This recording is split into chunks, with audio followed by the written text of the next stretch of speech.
नमस्कार। BBC news room में आज हमारे मेहमान हैं नितिन गडकरी। बहुत बहुत स्वागत है सर आपका हमारे इस दफ्तर में। आज जो दो बड़े चुनाव का जो परिणाम आ रहा है, हरियाणा का और जम्मू कश्मीर का, तो आपको उम्मीद थी कि ऐसा कुछ होगा? जिस तरह से बीजेपी की वापसी दिख रही है अभी तक, जो अंदाजा लग रहा है। नहीं, उम्मीद तो थी। मैं भी प्रचार के लिए गया था और मुझे लगता है कि 10 साल में जो काम सरकार ने किया है उसके आधार पर पब्लिक तक, कॉमन मैन तक जो काम पहुंचा है, उसी के कारण वोटर्स का रिफ्लेक्शन हमारे सपोर्ट में आया है।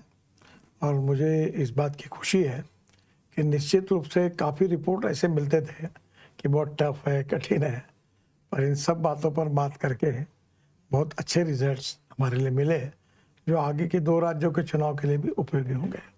वही हम पूछना चाह रहे थे। लेकिन जितनी रिपोर्टिंग हो रही थी जमीन से भी, और हम लोग भी गए थे, और बीजेपी को भी बहुत कॉन्फिडेंस नहीं था, इतनी सारी तब्दीलियां हो रही थी, तो ऐसा लग रहा था कि पार्टी को भी कॉन्फिडेंस नहीं है कि इस बार तीसरी बार वो आ सकने की उम्मीद कर सकें। एक मेरे मित्र ने कहा था जी, anything can happen in cricket and politics. ये अनप्रेडिक्टेबल होता है। जी, फिर भी कुछ तो अंदाजा आप बताएं कि क्यों आपको लगता है कि बीजेपी तीसरी बार वापस आ सकने की संभावना दिख रही है? अल्टीमेटली जो इंडिविजुअल बेनिफिट पॉलिटिक्स होता है, कि जो आदमी साइलेंट है, वो बोलने वाला नहीं है, तो उसको जब इसके बेनिफिट मिलते हैं इंडिविजुअली, तो वो आदमी अपना वोट उस दिशा से देता है। देखिए, जम्मू कश्मीर में क्या हुआ? जम्मू के क्षेत्र में भी गया और कश्मीर में भी गया, पर एक बात है कि जम्मू में भी हमने बहुत काम किया, पर उसका फल नहीं मिला। देखिए, मैं ये मानता हूँ कि फल मिले इसके लिए कोई काम नहीं करता। हमको ये तो पहले से मालूम है कि जितने हम स्ट्रांग जम्मू में हैं, उतने हम श्रीनगर क्षेत्र में नहीं है। फिर भी हमने काम करने में कोई डिस्क्रिमिनेशन नहीं किया।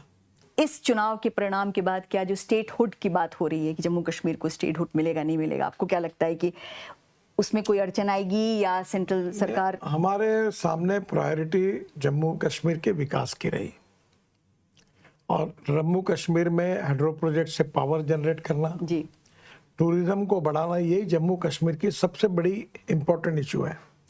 टूरिज्म में ऐसा सेक्टर है कि जिसमें 49% कैपिटल इन्वेस्टमेंट एम्प्लॉयमेंट क्रिएट करने के लिए खर्चा होती है, और आज जम्मू में हमारे कार्यकाल में टूरिस्ट का परसेंटेज 3 गुना बढ़ा है। तो और भी वजह कि स्टेटहुड मिल जाना चाहिए जब सब कुछ इतना नॉर्मलाइज हो गया है।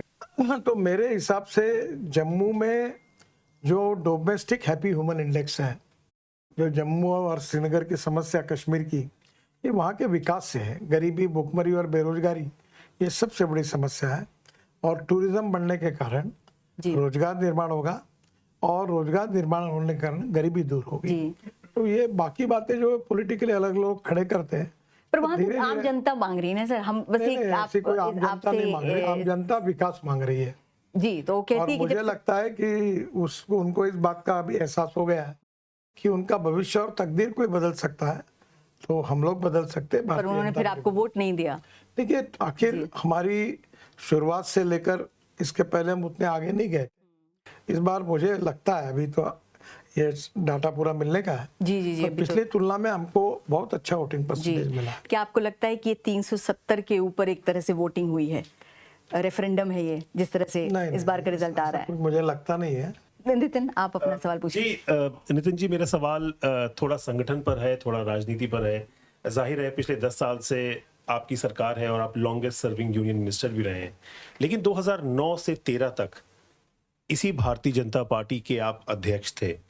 14 से भारतीय जनता पार्टी एक तरह से फिर से उसने अपने को रीइन्वेंट किया है। आपके जब आप अध्यक्ष थे तो बहुत तारीफ होती है कि आपने संगठन को मजबूत करने के लिए काम किया था, और अध्यक्ष की भूमिका बहुत इंपॉर्टेंट थी, जिसके बिना पर आप अपने विपक्षियों पर फैमिली लेड ऑर्गेनाइजेशन का भी अक्सर आरोप लगाते रहे हैं। अभी पार्टी में एक तरह से अध्यक्ष पद को लेकर स्टेलमेट है। बहुत लंबे समय बाद हुआ है कि पार्टी एक नया अध्यक्ष नहीं अपॉइंट कर पाई है या कर पा रही है। क्या कोई खास वजह है, या आप एक एक करके इलेक्शंस का वेट कर रहे हैं कि उसके नतीजे आए, फिर आप एक सूटेबल कैंडिडेट ढूंढें? पार्टी में कोई स्टेलमेट नहीं है, और अभी इलेक्शन ही चल रहे हैं, और जैसे इलेक्शन खत्म होंगे पार्टी में निश्चित रूप से उसका निर्णय होगा। मुझे नहीं लगता कोई प्रॉब्लम। इतना विलंब अध्यक्ष में इलेक्शन चल रहे हैं ना, हम इलेक्शन प्रोसेस में हैं इस समय, सबका ध्यान इलेक्शन जीतने की तरफ है। अब महाराष्ट्र और झारखंड हमारे लिए बहुत बड़ी परीक्षा है। ऐसे समय हमारी सबकी जिम्मेदारी यह है कि हम ज्यादातर चुनाव जीतने के लिए कॉन्सेंट्रेट करें, बाकी काम बाद में करें। कोई और प्रेशर तो नहीं है जिसकी वजह से अध्यक्ष पद को लेकर कोई स्टेटमेंट है या कुछ? किसका नाम चल रहा है नितिन जी, कौन है रेस आप में? ही लोग बता सकते हैं। हम लोग के तो सारे कयास गलत हो रहे हैं पत्रकारों के। जी बताएं। ऐसी तो चर्चा जी जो होती है पार्टी में ऐसी कभी होती नहीं, और जो अपना मत भी देना होता है वो प्रमुख लोगों को देने की प्रथा है। बाहर तो चर्चा नहीं करते, पर पार्टी में मंथन है, शुरू है, और पार्टी उचित निर्णय करेगी और होगा। नितिन जी, इसी से जुड़ा पिछले कुछ दिनों से संजय जोशी जी का नाम वापस काफ़ी चर्चाओं में आ गया है। आपके समय में पार्टी में बहुत प्रभावी भूमिका में थे, उसके बाद काफ़ी समय से बाहर हैं। क्या पार्टी में उनकी वापसी की चर्चा है, और अब तो अध्यक्ष पद के लिए भी उनके नाम की बात हो रही है? मुझे इसके बारे में अभी तो कुछ जानकारी नहीं, क्योंकि आजकल मैं पार्टी के बजाय अपने डिपार्टमेंट में ज़्यादा रहता हूँ। पार्टी अध्यक्ष और पार्टी पदाधिकारी बता पाएंगे। शशांक जी, नितिन जी, मेरा सवाल आपका बायोफ्यूल को लेकर है। आपने कहा है कि उसको आप एज एन ऑल्टरनेटिव बिल्ड करना चाहते हैं एक्सपेंसिव फॉसिल फ्यूल के लिए, लेकिन इतने सालों बाद भी कोशिशें जारी हैं। क्या आपको लगता है कि जो स्केल अब तक हो जाना चाहिए था वो स्केल अब तक नहीं हो पाया है, और वो क्यों नहीं हो पा रहा है? क्या उसमें चैलेंजेस आ रहे हैं? और दूसरा ये कि क्या हमारी एग्जिस्टिंग व्हीकल्स क्या इसके लिए तैयार हैं, क्योंकि ये तो कंपैटिबल सभी व्हीकल्स नहीं होंगे, तो उसमें एक अलग फिर समय और लग सकता है इसमें। तो किस तरह की पॉलिसी या इंटरवेंशन की और ज़रूरत है? देखिए, पहली बात तो ऐसी है कि हमारे देश में 22 लाख करोड़ रुपए का इंपोर्ट होता है फॉसिल फ्यूल का, और इसके कारण प्रदूषण की समस्या बहुत गंभीर है। और हर साल हमारी पॉपुलेशन और ऑटोमोबाइल ग्रोथ बड़ी तेजी से बढ़ती है, और ये इसी प्रकार से बढ़ेगी तो ये जो इंपोर्ट है ये 35 लाख करोड़ का होगा। और देश के इकोनॉमी से, आर्थिक दृष्टि से इतना पैसा बाहर इंपोर्ट में जाना ये अच्छा नहीं है। दूसरी इंपॉर्टेंट चीज़ है कि फॉसिल फ्यूल इंपोर्ट करके जो हम लोग प्रदूषण होगा, उससे दिल्ली में आप देख रहे हो कि किस प्रकार प्रदूषण से हमारे स्वास्थ्य के ऊपर उसका परिणाम हुआ है। तो हमारी नीति ये है कि import substitute, cost effective, pollution free और इंडिजिनस। अभी ब्रोकन राइस से इथेनॉल बन रहा है। मैं जो गाड़ी में आया हूँ अभी आपके ऑफिस में, हाइड्रोजन पे तो नहीं है? नहीं, वो हाइड्रोजन पे गाड़ी है। ये 100% बायो इथेनॉल पे चलने वाली है। ये ब्रोकन राइस से इथेनॉल बनता है, कॉर्न से बनता है, बाद में उसके बाद जो है मोलाइसिस से बनता है, बी मोलाइसिस से, मतलब सी मोलाइसिस से बनता है। पहली बात तो बायो फ्यूल कॉस्ट इफेक्टिव है। अल्टरनेटिव फ्यूल उससे भी सस्ता है। अगर आपके पास अगर पेट्रोल की, डीजल की गाड़ी है तो आपका खर्चा 25 से 30 हज़ार रुपये है, तो इलेक्ट्रिक में 3,000 रुपये का है। मैं 2004 से बात कर रहा था, ये मुझे हर इसमें इलेक्ट्रिक की गाड़ी रास्ते में बंद होगी तो आप धक्का मारोगे क्या? नहीं, लेकिन अभी जो आपने भी देखा होगा कि जो ओला का जो ई स्कूटर है सर, उस पर काफ़ी हंगामा हुआ है कि बहुत दिक्कतें हो रही हैं, सर्विस नहीं मिल रहा है, बैटरी का कोई ठिकाना नहीं है। वो हम लोग तो बाहर खड़े होकर देखने में, ऐसा क्या हो रहा है? जब जो बात आप कह रहे हैं उससे लगता है यार ये तो बहुत ही ऑब्वियस चॉइस है, यही होना चाहिए।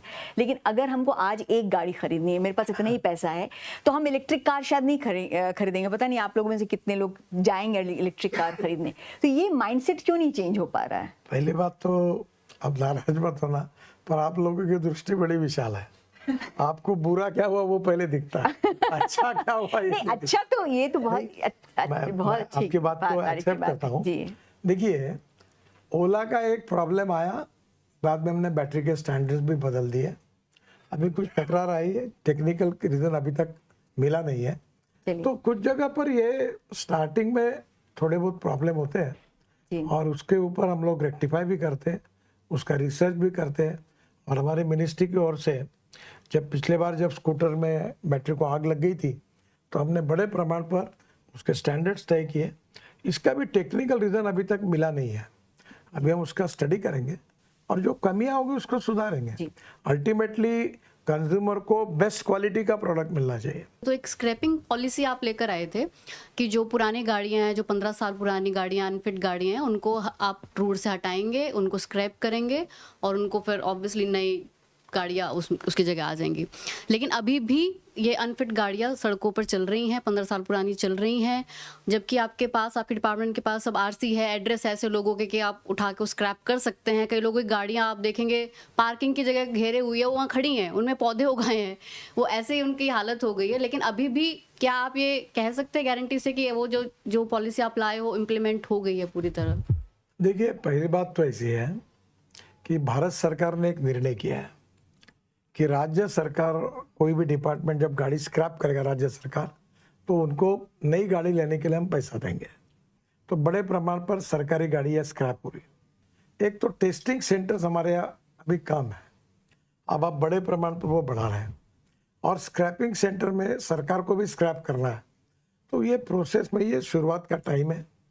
अभी स्क्रैपिंग शुरू हुआ, जैसे टाटा ने 6-7 प्रोजेक्ट स्क्रैपिंग के डाले हैं, सुजुकी ने डाले हैं, सब ऑटो इंडस्ट्री को भी हमने कहा है, और ये जरूरत भी है कि जैसे आप जब टेंडर निकालते हैं, मान लीजिए 100 करोड़ का एक टेंडर निकाला आपने, बहुत सारी कंपनीज बिड करती हैं वो टेंडर लेने के लिए, और ये हमने देखा है कि कई बार कंपनीज -40, -30% पे बिड करती हैं। यानी कि अगर आप 100 करोड़ का प्रोजेक्ट है, वो कह रही है मैं 60 करोड़ में बना के दूंगा, और वो पास भी हो जाता है। ये कैसे होता है? क्योंकि क्या वो अपने घर से पैसा लगाती है एजेंसी, और क्या आपके पास कोई चेक एंड बैलेंसेस हैं ये देखने के लिए कि ये कोई करप्शन तो नहीं हो रहा है, कि माइनस में करने के लिए तैयारी? देखिए, पहली बात तो ऐसी है कि हम ट्रांसपेरेंट है, टाइम बाउंड है, रिजल्ट ओरिएंटेड है, और करप्शन फ्री है। मैं अभी तक 50 लाख करोड़ का टेंडर अवार्ड कर चुका हूँ, मुझे डर नहीं किसी से, कोई कॉन्ट्रैक्टर को मेरे पास आना नहीं पड़ा। ये ऐसा हुआ कि इसमें थोड़ी मेरी गलती भी है। पहली बात क्या, देश में 20-25 कंपनियां काम करती थी, और वही कोई भी काम करने के पहले there are 2 type of qualifications, technical qualification and financial qualification. तो मेरे मन में आया कि कुछ ही लोग क्यों करें, मैंने अच्छे भाव से मैंने उसको डाइल्यूट बनाया, तो पेंडुलम इधर लेके गया। तो लिबरल करने के बाद क्या होगा कि 30 के कॉन्ट्रैक्टर 400 कॉन्ट्रैक्टर हो गए, तो कंपटीशन बढ़ी। फिर मैंने एक को पूछा तुम इतना सस्ता क्यों कोट कर रहे हो? बोले मैं बैंक से मशीन ले चुका हूँ, बैच भरना है, कम से कम मेरा इंस्टॉलमेंट तो निकल जाएगा। बोले तो कंपटीशन से कारण लोग भरने लगे। फिर मुझे ध्यान में आया क्वालिटी की बात। अभी तो हम रगड़ना शुरू कर दिया, मैं अधिकारी और कॉन्ट्रैक्टर को सस्पेंड करना, कॉन्ट्रैक्टर को ब्लैक लिस्टेड करना, बड़े बड़े लोगों को कार्रवाई कर रहा हूँ, छोड़ता नहीं किसी को। अब प्रॉब्लम यह है कि टेक्निकल और फाइनेंशियल क्वालिफिकेशन ये बहुत इम्पोर्टेंट है, ये मैंने लिबरल किए थे। अब मुझे ध्यान में आया कि ज़रा ज़्यादा क्या गलती हुई है। वो इधर जो पेंडुलम गया था, अब बीच में ला रहे, वो पॉलिसी आई तो थोड़ा टेक्निकली क्वालिफिकेशन तो अच्छे होंगे। सेकेंड थिंग, रोड के क्वालिटी के ऊपर हमने जमकर अभी कार्रवाई भी की है, और उसके ऊपर कोई होगा तो अधिकारियों पर भी कार्रवाई कर रहे हैं। दूसरी बात इम्पोर्टेंट यह है कि किसने कितने रुपए में टेंडर भरना और कंपटीशन होना, तो ये तो हमारे हाथ में नहीं है। और मैं इतना ही कह सकता हूँ अभी कि हम लोग एक बार टेंडर में गए हिंदुस्तान में, लोएस्ट को ही, मुझे बहुत सलाह मिले विद्वान लोगों के कि लोएस्ट को नहीं देना चाहिए। मैंने बोला इस देश की मानसिकता ऐसी नहीं है, ये फालतू धंधा, मुझे कुछ भी हो मैं लोएस्ट को ही दूंगा, मैं ये कॉम्प्रोमाइज़ नहीं करूँगा। क्योंकि वर्ल्ड में ऐसी पद्धति है कि लोएस्ट को देते समय वो क्वालिटी और बाकी देखते हैं। पर हमने अभी एक तय किया है कि जो 40% बिलो करता है तो उससे बैंक गारंटी एडिशनल लेते हैं कि उसने काम खराब किया तो उसको जब्त करेंगे। एक सवाल, अभी आपने क्वालिटी की बात की, तो आपकी क्वालिटी से जुड़ा ये सवाल है। हाल ही में आपने एक बयान दिया था कि इस आम चुनाव के पहले आपको विपक्षी पार्टियों की तरफ से पीएमशिप का ऑफर आया था। ये नहीं पूछूंगी कि किसने दिया था, लेकिन ये जरूर पूछूंगी कि वो क्वालिटी आपकी कौन सी है जो बीजेपी में भी रहते हुए आपको ये ऑफर मिलते हैं और बाकी नेताओं को नहीं मिलते? ये तो आप जैसे शोध पत्रकारिता में जो अधिकारी पत्रकार है उन्होंने अध्ययन करना चाहिए और अभ्यास करना है। देखो, मैं इतना कोई कैलकुलेटेड व्यक्ति भी नहीं हूँ, वेरी सिंपल पर्सन। और मैं इंजीनियर बनना था तो डिस्क्वालीफाई, मुझे 50% से कम मार्क मिले, 75, इमरजेंसी लग गई। और मैं बहुत सामान्य व्यक्ति हूँ, नहीं, मैं एक बात इतनी करता हूँ, जो आते हैं उनका होने लायक काम है वो करता हूँ। दूसरी बात, मैं प्रोफेशनल राजनीतिज्ञ नहीं हूँ, मेरा धंधा नहीं राजनीति, लेकिन जो पढ़ता वही करता हूँ, जो बोलना है वही बोलता हूँ। मैं चुनाव भी लड़ता हूँ तो भी लोगों को वही कहता हूँ, मैं कोई कॉम्प्रोमाइज़ नहीं करता हमारे प्रिंसिपल के साथ, कन्विक्शन ओरिएंटेड। और मेरा जब जयप्रकाश जी के आह्वान पर आया था तो स्टूडेंट था तब, तो मैं ये मानता हूँ कि politics is the instrument of socio economic reform. और मैं अभी राजनीति लगभग नहीं के बराबर करता, तो मैं अपनी पैशन से मैक्सिमम 80-90% सोशल वर्क करता हूँ। तो कोई प्राइम मिनिस्टर बनना ना मेरी एम्बिशन है, ना मुझे कोई उससे लेना देना है। लेकिन इस ऑफर की वजह से बीजेपी में कुछ प्रॉब्लम तो नहीं होती है कि ये ऑफर आप ही को क्यों आ रहे हैं? कोई प्रॉब्लम नहीं। देखो, जो आदमी आनंद से खुशी से रहता है उसको प्रॉब्लम नहीं होती, जो सोचता है उसको प्रॉब्लम होता है। तो अब तो आप बता ही दीजिए, जब आपको डर किसी से नहीं लगता, झिझक नहीं होती, तो नाम बता दीजिए। Don't misinterpret. क्या होता है आजकल, एक आदत पड़ी हुई है, माफ करना मुझे, वो क्या करते हैं कि सवाल पूछते हैं, पूरे उत्तर के ऊपर के 5-6 वाक्य निकालते, नीचे के निकाल देते, और एक छोटा सा आदमी अपने सोशल मीडिया पे एक उल्टी न्यूज डाल देता है, और फिर बड़े बड़े लोग उसका आधार लेके 6-6 कॉलम के न्यूज छापते। तो मैं जो बोलूंगा, मुझे किसी का डर नहीं, तो फिर मुझे मालूम है कि तुमको उल्टा क्या लिखना है। तो देखिए, पहली बात तो ऐसे कि मैं कन्विक्शन के साथ काम करता हूँ, और मैं ये मानता हूँ कि power politics is not only politics. तो मैं ये मानता हूँ कि पॉलिटिक्स का we need to redefine the definition of politics. ये जो आप लिखते हैं, छपते हैं और पूछते हैं, ये जो पावर पॉलिटिक्स है, that is not the politics. स्वाधीनता के पहले जब सब लोग देश के लिए मरने मिटने की बात करते थे, स्वाधीनता की बात करते थे, स्वदेशी और स्वावलंबन की बात करते थे, वो भी पॉलिटिक्स था। आजकल क्या हुआ कि पावर पॉलिटिक्स से ही पॉलिटिक्स रहा है। तो मैं सोशल सर्विस को, नेशनल सर्विस को पार्ट ऑफ द पॉलिटिक्स मानकर वो काम मैं अपने हिसाब से करते रहता हूँ। महाराष्ट्र और झारखंड आपके लिए अगली परीक्षा होगी और थोड़ी कठिन भी होगी। हमने देखा है लोकसभा चुनाव में महाराष्ट्र में जिस तरीके से आपको मिलना चाहिए था उस तरीके से सक्सेस नहीं मिला है। क्या क्या गलतियां हुई थी जो आपको लगता है कि सुधारनी जरूरी है, और वो सुधारना हो रही क्या? और दूसरा, लाडली बहन का कोई फायदा होगा ऐसा लगता है आपको? मुझे लगता है कि इस बार जिस प्रकार से हम हरियाणा में भी जीते हैं, उससे हमारा आत्मविश्वास बढ़ा है, और महाराष्ट्र में और झारखंड में निश्चित रूप से हम विजयी होंगे, ऐसा मेरा विश्वास है। बाकी ऐसा है कि हमारे यहाँ मराठी में एक कहावत है, तुम्ही मराठी आहे म्हणून तुम्हाला सांगतो, विजयाचे बाप अनेक असतात, पराभव अनाथ असतो। यानी जीत का पिता अनेक होते हैं और पराभव अनाथ होता है। तो कभी कभी क्यों आप विजयी हुए ये समझ में नहीं आता, और कभी कभी क्यों हारे हुए ये समझ में नहीं आता। तो और क्या होता है, हारने के बाद फिर चर्चा होती है कि तुमने ये पीले रंग का कपड़ा अगर नहीं पहना होता तो तुम चुनाव जीतते, तुमने ये नहीं बोला होता तो तुम ये करते। तो ये हारने के बाद दुनिया भर की चर्चा होती है। व्हाट माय फीलिंग इज कि हमने जो डेवलपमेंट का काम किया है 10 साल में मोदी जी के नेतृत्व में, heart to heart and man to man, उसका फायदा हमको झारखंड और वहाँ भी मिलेगा, और हम निश्चित रूप से विजय होंगे। लाडली बहन जो योजना है उसका आपको क्या लगता है? आपने उस पर बात भी की है कि इसका सब्सिडीज के ऊपर असर होगा। मैं ये जानना चाहता हूँ कि सब्सिडीज और इस तरीके की स्कीम्स को लेके आपकी क्या सोच है? फायदा होगा। इमरजेंसी के दौरान आपने अपना राजनीतिक सफर शुरू किया, तो इतने लंबे दशक का सफर है आपका।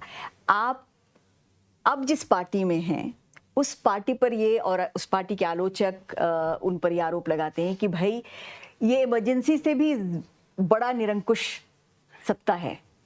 तो आप इस तरह की तुलना को आप किस तरह से देखते हैं कि इमरजेंसी में जो हुआ? बातों से बिल्कुल सहमत नहीं हूँ। क्यों? जैसे आप देखिए, मीडिया रिपोर्ट जब आती है, मीडिया फ्रीडम की रिपोर्ट, आपने भी कई बार हम लोगों को भी कहा है, पत्रकारों को, कि एकदम निडर होकर काम करो। तो मीडिया फ्रीडम की रिपोर्ट आती है, उसमें 180 देशों की सूची में हम लोग 159 हैं। आप जब रिलीजियस इंटॉलरेंस, धार्मिक असहिष्णुता की बात होती है, तो अभी जो 2 अक्टूबर को रिपोर्ट आई अमरीकी संस्था की, उसमें भी भारत की कड़ी आलोचना हुई। जाहिर है सरकार ने उसको कहा कि ये बिल्कुल गलत बात है, लेकिन आप जैसी पार्टी और आप जैसी सरकार के अंदर इस तरह की आलोचनाओं पर क्या मंथन होता है? क्या सोचना नहीं चाहिए? रिपोर्ट गलत है।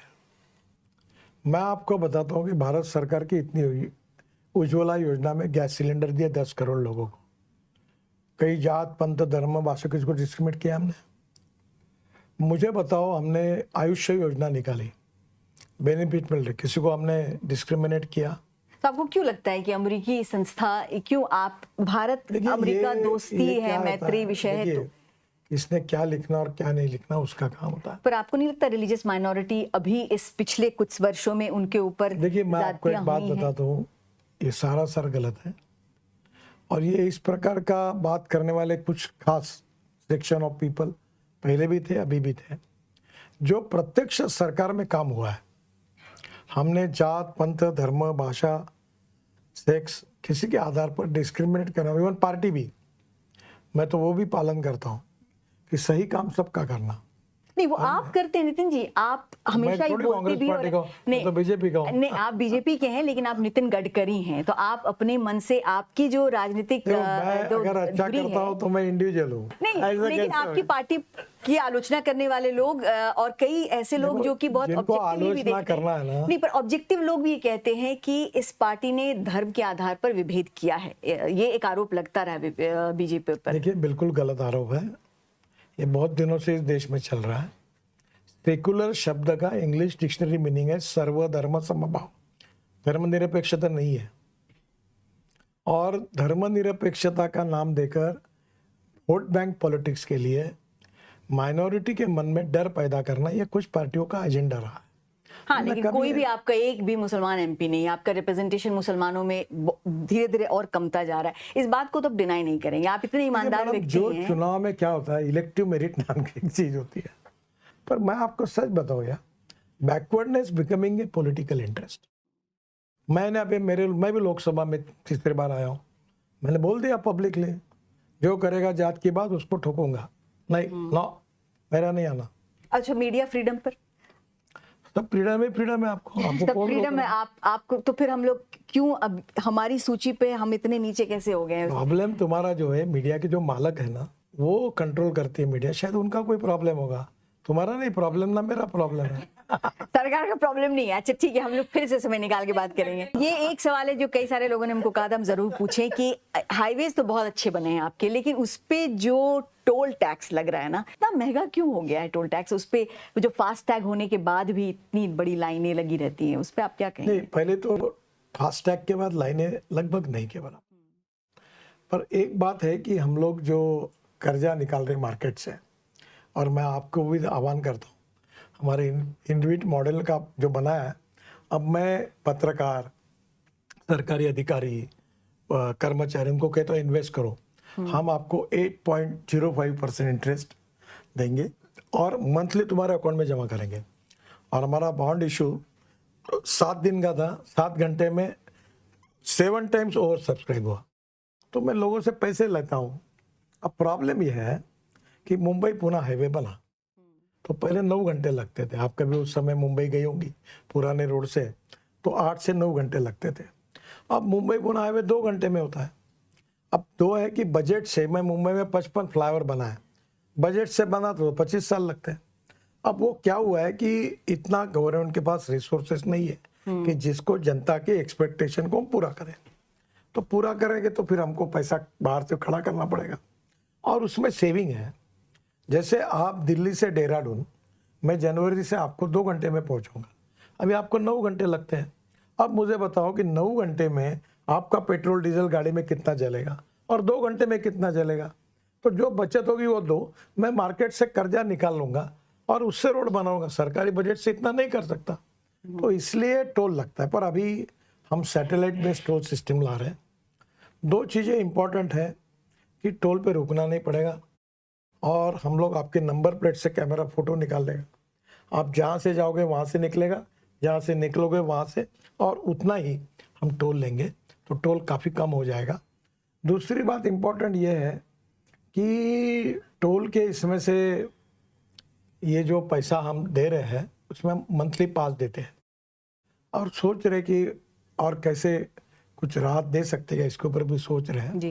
पर अभी क्या है कि प्रॉब्लम, हम जिस प्रकार के ग्रीन हाईवे बना रहे हैं, मैं हर साल लाख 1.25 लाख करोड़ तो लैंड एक्विजिशन के लिए देता हूँ। आज मार्केट में लैंड एक्विजिशन की कॉस्ट बढ़ गई।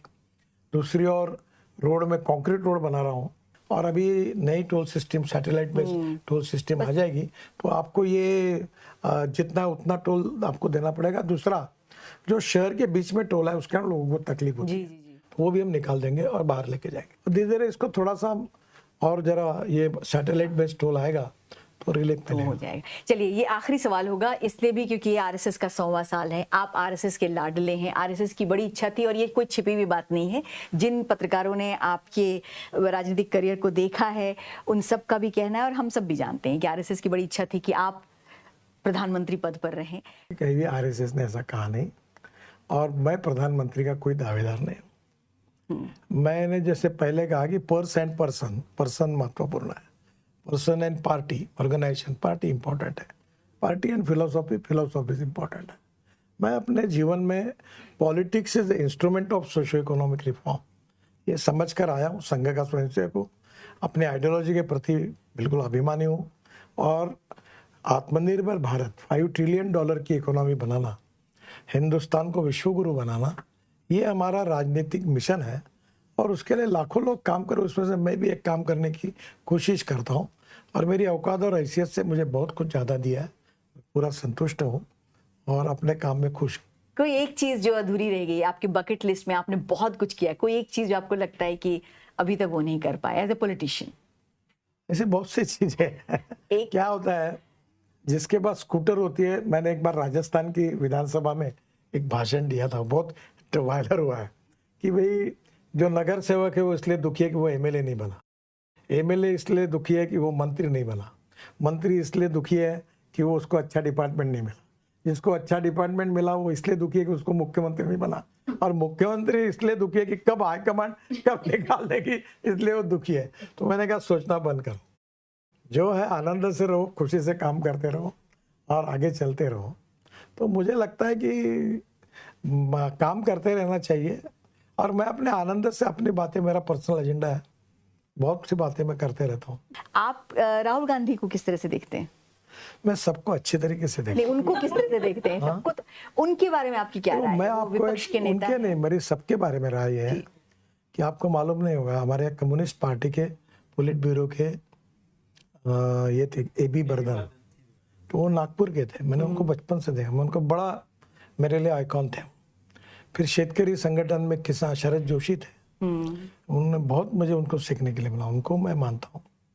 मैं संघ में अभी मैंने एक किताब लिखी है, अभी अंग्रेजी में ही है, वो प्रकाशित नहीं हुई, पर मैं भाऊराव देवरस थे, भला साहब देवरस जी के भाई, जिन्होंने सब UP वगैरह में संघ का काम किया, यशवंतराव खेड़कर थे विद्यार्थी परिषद में, तो बहुत से लोग हैं। तो मैं बहुत लोगों से मुझे इंस्पिरेशन मिला। एक चीज़ जो मैंने कही वो कहकर मैं अपनी बात ख़त्म करूँगा।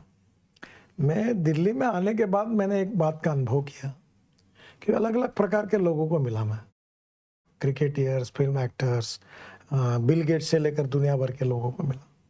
तो मैंने एक बात देखी कि जिन लोगों को मैं दूर से बहुत बड़ा समझ रहा था, उनके नज़दीक जाने के बाद मुझे पता चला कि वो छोटे हैं, और दूर से मैं जिनको छोटा समझ रहा था उनके नज़दीक जाकर मुझे पता चला कि वो बहुत बड़े हैं।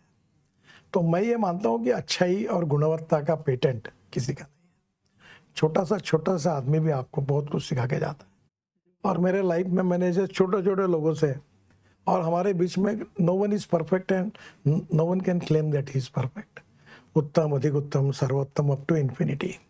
तो मैं ये मानता हूँ कि छोटे छोटे लोगों से आपको सीखने के लिए मिलता है, पर आपको वो अच्छी गुण देखने के बाद उसको स्वीकारने की आपकी तैयारी चाहिए। तो लाइफ इज ऐसा, ये पॉलिटिक्स और जीवन is a game of compromises, compulsions and limitations. खुशी से चलते रहो और काम करते रहो, तो संतुष्ट मानने पर समाधानी होता है व्यक्ति। मैं बहुत खुश हूँ कि मैं समाधानी हूँ। जी जी, बहुत शुक्रिया नितिन गडकरी, इतना समय दिया आपने और हम सबके सारे सवालों का जवाब दिया। आपका एक बार फिर से तहे दिल से शुक्रिया, बहुत बहुत शुक्रिया आप सबका हमसे जुड़ने के लिए। Thank you.